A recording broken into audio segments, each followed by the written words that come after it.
Bismillahirrahmanirrahim. Assalamualaikum warahmatullahi wabarakatuh. Insyaallah hari ini kita akan masuk dalam bab yang baru, bab 26. Tajuknya keunggulan perjuangan Khulafa ar-Rasyidin, pendidikan Islam tingkatan 1 pada muka surat 155. Baik, kita pergi kepada isi kandungan apa yang akan Anda pelajari dalam bab ini. Yang pertama, pengenalan. Yang kedua, biodata dan riwayat hidup Khulafa ar-Rasyidin, yaitulah Khalifah Abu Bakar As-Siddiq radhiyallahu anhu, Umar bin Al-Khattab radhiyallahu anhu, Uthman bin Affan radhiyallahu anhu, Ali bin Abu Talib radhiyallahu anhu. Ketiga, sifat dan pribadi Khulafa ar-Rasyidin. Dan yang keempat, sumbangan Khulafa ar-Rasyidin. Jadi ada 4 perkara sahaja yang akan Anda pelajari dalam bab ke-26 ini. Baik, kita mulakan. Kita pergi kepada yang pertama, iaitulah pengenalan. Okey, apa ada maksud Khulafa ar-Rasyidin? Khulafa ar-Rasyidin, tengok perenggan yang pertama. Khulafa ar-Rasyidin ialah gelaran yang diberikan kepada 4 orang sahabat Rasulullah sallallahu alaihi wasallam yang memegang jawatan pemerintah kerajaan Islam selepas kewafatan baginda Rasulullah sallallahu alaihi wasallam. Siapakah mereka ini? Mereka ini ialah Khalifah Abu Bakar As-Siddiq, Khalifah Umar bin Al-Khattab, Khalifah Uthman bin Affan, dan yang keempat Khalifah Ali bin Abu Talib. Mereka inilah yang dipanggil sebagai Khulafa ar-Rasyidin. Khulafa ar-Rasyidin merupakan golongan yang terpilih untuk menyambung gagasan dan kepimpinan Rasulullah SAW. Maka antara keistimewaan mereka termasuklah sentiasa berdamping dengan Rasulullah SAW sewaktu hidup baginda, selain mempunyai hubungan kerabat dengan baginda. Kebanyakan Khulafa ar-Rasyidin ini adalah kesemua mereka adalah mempunyai hubungan kerabat kekeluargaan dengan Nabi SAW.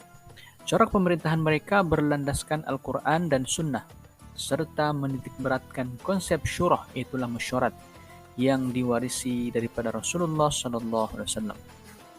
Pemerintahan mereka berpusat di Madinah, mengambil masa lebih kurang 29 tahun. Baik, seterusnya kita pergi kepada biodata dan riwayat hidup Khulafa ar-Rasyidin. Baik, yang pertama ialah Abu Bakar As-Siddiq radhiyallahu anhu, itulah khalifah yang pertama. Nama penuh ialah Abdullah bin Uthman bin Amir bin Amru bin Ka'ab bin Sa'ad bin Taim bin Murrah bin Ka'ab. Tempat dilahirkan di Mekah. Tahun lahir tahun 572 Masehi, yaitu 2 tahun selepas kelahiran Rasulullah SAW. Keturunan daripada Bani Taim Quraisy.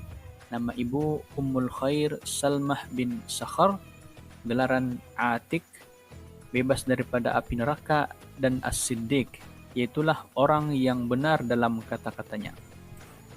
Meninggal dunia pada tahun 13 Hijrah ketika berusia 63 tahun. Beliau dimakamkan di sisi Rasulullah SAW. Baik, apakah sifat dan pribadi beliau? Seorang sahabat yang sangat pemurah.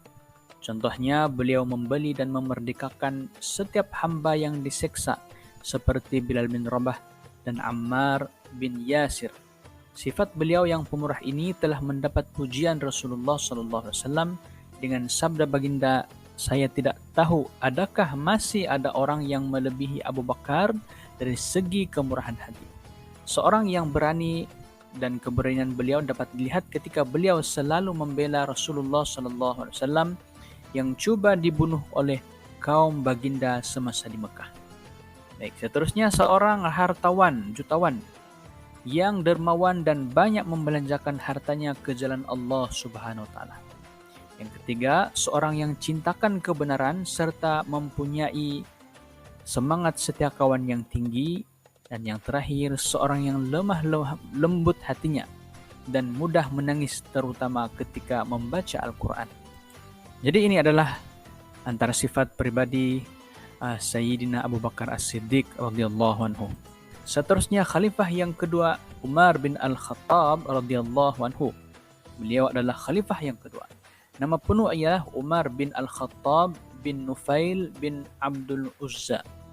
Tempat dilahirkan di Mekah, tahun lahir tahun 584 Masehi, iaitulah 13 tahun selepas kelahiran Rasulullah sallallahu alaihi wasallam. Keturunan daripada Bani Adi, itu Quraisy. Nama ibu Hantamah bin Hashim, yang seterusnya gelaran Al-Faruq. Maksudnya pemisah antara hak dan batil. Meninggal dunia pada tahun 23 Hijrah ketika berusia 63 tahun akibat ditikam oleh Abu Lu'lu'ah Fairuz Al-Farisi, seorang hamba kepada Al-Mughirah bin Syu'bah. Dan beliau dimakamkan di sisi Sayyidina Abu Bakar radhiyallahu anhu. Sifat Sayyidina Umar pula ialah seorang yang berperwatakan keras, suka beradu kekuatan dan sangat cekap menunggang kuda. Yang kedua, seorang sahabat yang sangat berani. Contohnya beliau berhijrah pada waktu siang dan secara terang-terangan. Ini sewaktu peristiwa hijrah daripada kota Mekah ke Madinah. Yang ketiga, memiliki kecerdasan yang luar biasa sehingga banyak pendapat beliau yang bertepatan dengan firman Allah Subhanahu wa taala. Dan yang keempat, seorang yang berpengetahuan tinggi serta cukup agamanya. Baik, khalifah yang ketiga, Utsman bin Affan radhiyallahu anhu. Beliau adalah khalifah yang ketiga. Nama penuh ialah Utsman bin Affan bin Abdul Ash bin Umayyah bin Abdul Syams bin Abdul Manaf bin Qusay bin Kilab bin Murrah bin Ka'ab. Tempat dilahirkan di Mekah, tahun lahir tahun 576 Masehi, keturunan Bani Umayyah Quraisy. Nama ibu Arwa binti Quraisy, gelaran Dzunnurain, yang maksudnya memiliki dua cahaya kerana beliau berkahwin dengan dua puteri Rasulullah SAW, yaitu Ruqayyah dan juga Ummu Kulthum. Meninggal dunia pada tahun 35 Hijrah pada usia 80 tahun kerana dibunuh oleh pemberontak dan dimakamkan di perkuburan Baqi. Seterusnya, apakah sifat dan pribadi beliau? Terkenal sebagai seorang yang sangat pemalu dan lemah lembut, sehingga Rasulullah SAW pernah bersabda kepada para sahabat, "Tidakkah engkau malu kepada lelaki yang malaikat sendiri malu kepadanya?" Yang kedua, terkenal dengan sifat dermawan dan pemurah. Buktinya beliau banyak menderma untuk perang Tabuk, membeli pergi Raumah untuk kegunaan umat Islam, menderma 1000 ekor unta dengan muatan kepada umat Islam yang susah. Dan yang terakhir, suka membantu orang-orang yang berada dalam kesusahan, khususnya kepada kaum keluarga dan sanak saudara terdekat. Itulah antara sifat pribadi Sayyidina Utsman bin Affan radhiyallahu anhu. Baik, khalifah yang keempat iaitulah khalifah Ali bin Abu Talib radhiyallahu anhu. Beliau adalah khalifah yang keempat. Nama penuh ialah Ali bin Abi Talib bin Abdul Muttalib bin Hashim bin Abdul Manaf. Tempat dilahirkan di Mekah, tahun lahir tahun 599 Masehi, keturunan Bani Hashim iaitulah Quraisy. Nama ibu Fatimah binti As'ad, gelaran Abu Turab yang bermaksud bapa si tanah. Sewaktu kecil beliau diambil sebagai anak angkat oleh Nabi SAW. Beliau berkahwin dengan Fatimah Az-Zahra, yaitu puteri Rasulullah SAW. Dan yang terakhir, syahid kerana ditikam oleh Abdurrahman bin Muljam pada malam 17 Ramadan tahun 40 Hijrah. Seterusnya, sifat dan pribadi Sayyidina Ali bin Abi Thalib, merupakan panglima perang yang berani dan gagah perkasa. Contohnya apa? Contohnya dalam perang Khandaq, itu perang Parit. Beliau telah berlawan 1 lawan 1 dengan pahlawan Quraisy yang lebih berpengalaman, yaitu Amru bin Wud al-Amiri, dan berjaya menewaskannya. Pandai berpidato, handal bermain pedang, memanah, dan juga menunggang kuda. pandai menulis dan membaca sehingga beliau dilantik menjadi salah seorang penulis wahyu. Sangat pintar dan mahir dalam bidang faraid. Bidang faraid adalah bidang pewarisan harta, Al-Quran, hukum hakam syarak, bahasa dan sastra, serta kuat daya ingatan sehingga mampu menghafal seluruh Al-Quran. Jadi itu antara sifat dan pribadi Sayyidina Ali bin Abi Thalib. Baik, seterusnya kita pergi kepada sumbangan Khulafa Ar-Rasyidin. Sudah tentu terlalu banyak sumbangan mereka kepada agama Islam. Khulafa Ar-Rasyidin menjadi asas dalam mengukuhkan agama Islam ataupun menyebarkan agama Islam ke serata dunia, dan juga sebagai asas kepada pengukuhan negara Islam. Baik, kita pergi kepada yang pertama. Apakah sumbangan Khalifah Abu Bakar As-Siddiq radhiyallahu anhu? Yang pertama dari sudut agama, itulah memerangi golongan yang enggan membayar zakat, golongan yang murtad dan nabi palsu. Khalifah Abu Bakar radhiyallahu anhu telah membentuk 11 pasukan angkatan perang untuk menghadapi kaum murtad yang memberontak di serata pelusuk tanah Arab. Setelah tamat perang Yamamah, banyak tentara Islam mati syahid, termasuklah para penghafal Al-Quran. Maka atas nasihat Sayyidina Umar bin Al-Khattab radhiyallahu anhu, Khalifah Abu Bakar radhiyallahu anhu telah mengarahkan Zaid bin Thabit supaya mengetuai usaha menghimpunkan Al-Quran yang tertulis pada batu, kulit haiwan, daun, dan hafazan para hafiz. Salinan ayat Al-Quran yang dihimpunkan itu kemudian disimpan oleh Khalifah Abu Bakar radhiyallahu anhu, Sayyidina Umar bin Al-Khattab radhiyallahu anhu, Sayyidina Uthman bin Affan, dan Hafsah, istri Nabi Muhammad sallallahu alaihi wasallam. Selepas kewafatan baginda sallallahu alaihi wasallam, maka muncul beberapa kelompok ataupun puak yang mana ada yang mengaku sebagai nabi ataupun utusan selepas baginda Rasulullah sallallahu alaihi wasallam. Ada juga golongan tidak mahu membayar zakat, dan ada juga yang murtad keluar daripada agama Islam. Maka inilah antara usaha yang telah dilakukan oleh Khalifah Abu Bakar As-Siddiq. Dari sudut politik, meneruskan cita-cita Rasulullah SAW menghantar pasukan Usamah bin Zaid ke sempadan negeri Syam untuk memerangi kerajaan Rom Timur ataupun Byzantine. Seterusnya, sumbangan Khalifah Umar bin Al-Khattab radhiyallahu anhu. Baik, tengok sebelah kiri bahagian atas. Jangka masa pemerintahan Khalifah Umar bin Al-Khattab dianggap sebagai zaman keemasan kerajaan Khulafa Ar-Rasyidin kerana banyak pembaharuan dan perubahan telah dilakukan. Zaman pemerintahan beliau juga merupakan zaman perluasan negara ataupun wilayah Islam. Baik, sumbangan daripada sudut ekonomi, yang pertama menumbuhkan Baitul Mal, yang kedua memperkenalkan pelbagai jenis cukai seperti jizyah dan kharaj, yang ketiga membina terusan dan tali air untuk mengairi kawasan pertanian. Dari sudut tenteraan, mengemaskini angkatan tentera, memberi gaji kepada gebena dan tentera yang berjuang.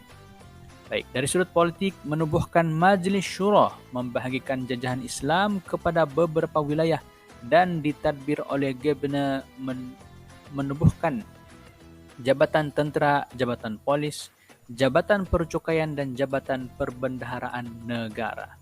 Dari sudut sosial, menetapkan wang sara hidup kepada rakyat berdasarkan keutamaan dan perjuangan mereka.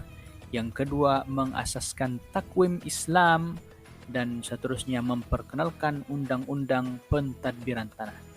Zaman Khalifah Umar bin Al-Khattab inilah kalender Islam, kalender Hijriah ini diperkenalkan. Baik, seterusnya Khalifah yang ketiga, Khalifah Uthman bin Affan radhiyallahu anhu. Sumbangan dari sudut sosial adalah berusaha meningkatkan pendapatan rakyat dengan memberi peluang pekerjaan. Yang kedua, dari sudut politik, memperkenalkan sistem protokol dalam pentadbiran. Yang kedua, mengukuhkan peranan Baitul Mal untuk membiayai pembangunan negara. Dari sudut ketenteraan pula, mengukuhkan pertahanan negara dengan membina angkatan tentera laut bagi membasmi pemberontakan dan penaklukan. Dan dari sudut agama membentuk jawatan kuasa untuk menyalin semula ayat Al-Quran yang dikenali sebagai Mazhab Utsmani, memperkenalkan azan kedua pada hari Jumat, dan mengambil zakat berdasarkan nilai mata wang. Dan yang ketiga, membeli tanah untuk membesarkan Masjid Nabawi. Dan zaman Khalifah Utsman inilah Al-Quranul Karim yang ada di tangan kita pada hari ini, yang mana Mazhab Utsmani ini disalin dan disusun semula dalam satu mazhab lah. Baik, seterusnya sumbangan Khalifah Ali bin Abu Talib radhiyallahu anhu. Baik, sebaik sahaja Khalifah Ali bin Abu Talib menjadi seorang khalifah, Sayyidina Ali bin Abu Talib radhiyallahu anhu telah berhadapan dengan krisis dalaman negara sehingga menjejaskan tumpuan kepada pembangunan negara. Namun beliau telah melakukan beberapa tindakan. Oke, baik. Yang pertama dari sudut sosial, berusaha mengekalkan kestabilan dan keharmonian negara. Yang kedua, ketenteraan. Dari sudut tenteraan, membina markas tentera di Parsi dan di sempadan Syria. Dan yang ketiga, dari sudut ekonomi, menguruskan kutipan jizyah. Seterusnya, kita pergi kepada pengajaran. Apa pengajaran yang kita boleh ambil daripada pembelajaran kali ini? Yang pertama, umat Islam hendaklah mencontohi semangat perjuangan dan sifat mulia para sahabat agar diridai Allah Subhanahu wa taala. Yang kedua, umat Islam perlu bersikap berani menegakkan kebenaran dan menghapuskan kebatilan yang menyesatkan. Yang ketiga, umat Islam perlu sanggup berkorban tenaga, harta dan nyawa untuk kepentingan agama, sebagaimana yang telah dilakukan oleh para khulafa ar-rasyidin. Dan yang keempat, kita perlulah mentaati dan menghargai sumbangan pemimpin Islam yang banyak berjasa. Kalau kita tengok dalam sejarah Islam, akan kita dapati ramai tokoh-tokoh Islam yang berusaha mengorbankan seluruh hidup mereka hanya untuk agama Allah Subhanahu wa taala ini. Itulah agama Islam. Kita sebagai umat terkemudian ini setidak-tidaknya menghargai jasa mereka, menghargai usaha dan jihad mereka, sehinggakan kita pada hari ini mengenal Allah Subhanahu wa taala. Dan bukan hanya menghargai seperti itu saja, tetapi berusaha juga mengikuti jejak langkah mereka. Jejak langkah mereka yang sentiasa berusaha, sentiasa berfikir bagaimana untuk menyebarkan agama ini, bagaimana menjadikan manusia mengenal Allah Subhanahu wa taala. Insyaallah. Jadi itu sahaja pembelajaran pada kali ini. Semoga difahami. Aqulu qouli hadza wa astaghfirullahal azim li wa lakum wa lisairil muslimin wal muslimat. Assalamualaikum warahmatullahi wabarakatuh.